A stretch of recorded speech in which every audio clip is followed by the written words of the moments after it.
Hey guys, sa video na to papasukin natin yung Mira Valley. Ikutin natin yung bawat kanto. So kung nakapag-invest na kayo sa Mira Valley, first of all, congratulations. And dito sa video na to, makikita natin yung property nyo. Madaanan natin lahat ng bahay. And sa mga kaibigan nyo na naghahanap ng property, pwede nyo po send tong video na to. Wala po tayong ikakat sa video na to para literal na ma-experience nyo yung pag-tripping talaga. And sana makatulong to, especially sa mga nagtatrabaho abroad, sa mga pamilya nyo, pwede nyo itong i-send para makita rin nila. So ikutin po natin yung buong street ng Mira Valley hanggang doon sa amenities, kung hanggang saan tayo pwedeng makapunta. Papasyalan natin para makita nyo. And sa mga nanonood, if ever po na may kakilala kayo na naghahanap ng property, especially sa Havila or sa Philinvest, i-refer nyo po siya sa akin and pwede ko po kayong kunin as marketing partner. So meaning, pwede ho kayong kumita through referrals. So natulungan nyo na yung kakilala nyo or kaibigan nyo, meron pa ho kayong commission. Yan. So i-contact nyo lang po ako sa baba, ilalagay ko yung number ko. And kung may question pa kayo, pwede ho natin siyang pag-usapan. And sa mga hindi pa po nakapunta rito, pwede nyo i-check yung video ko sa model house after yung video na to. Yan, dito na po tayo sa gate. And nagpapaalam lang ako kay Kuya Guard para as a respect lang kahit alam kong pwede naman. And then guys, namamasyalan tayo literal dito sa Havila.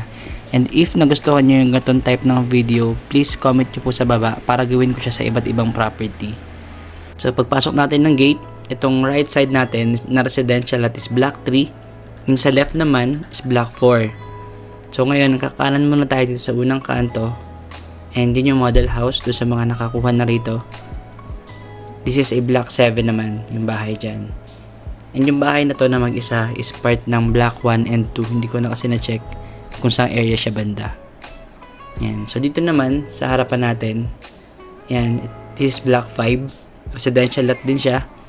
And sa likod niyan is amenity area na. Yan. So ito yung part pa rin to ng block 7. Yung pinakaunang part na yan is lot 32, pababa siya. So paikot yan from sa model house, lot 1 to 32. So hi sir, dun sa owner nung isang unit dito. Yan sir, yan yung bahay mo, malapit na matapos. So subscriber ko siya. Shoutout sa'yo sir. And ngayon kakanan naman tayo dito sa right side pa din. Hindi na natin dediretsuhin tong buong street. Yan.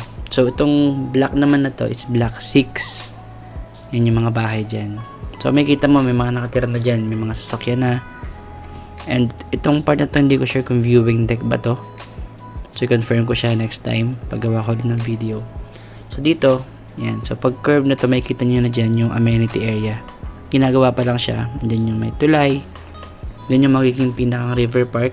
And yung iba pang amenities ni Mira Valley. Yan. So sobrang ganda niya. Lalo sa personal. Maganda yung view. Yan. So dito may mga ibang part pa na ginagawa.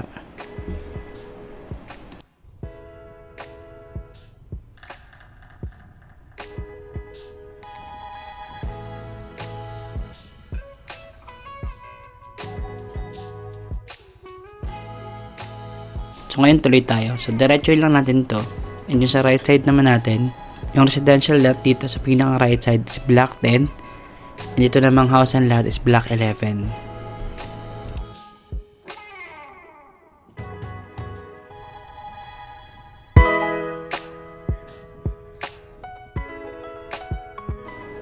And so dito naman sa right side na to is block 12.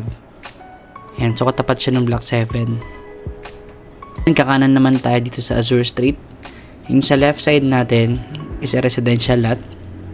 So this is block 13. And sa dulo naman may residential lot din ulit na block 14.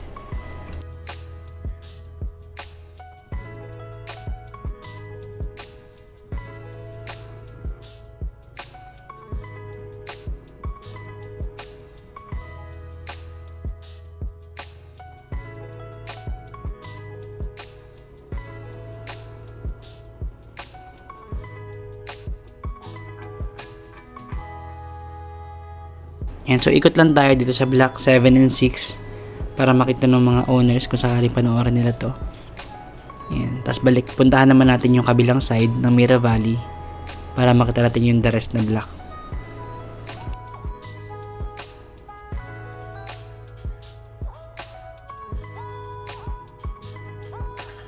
Yan, so yung corner na to yung model house. Pag tuwid natin, black 9 na to. And yung open space dyan is black 10. So ito yung residential lot, yung left side. The rest na to is black 9. And so meron ibang part na hindi pa siya ginagawa. Yan, so sana makita nyo yung mga lot dun sa nilagay kong picture kasi hindi ko sure kung makikita ba siya sa phone. Sa TV alam ko makikita to eh. Yan, so sana makatulong po sa mga meron ng property rito and sa mga naghahanap para makita nyo mismo kung saan yung ideal na gusto nyo bilhin. And again, kung meron ho kayong makakilala, i-message nyo lang po ako, meron po number sa baba para matulungan ko po kayo. Yan. So sana na-enjoy nyo yung video and please kung may question din kayo, i-comment nyo po sa baba kung meron pa akong pwede matulong sa inyo. Wala pong problema, sabihin nyo lang po sa akin. Thank you for watching.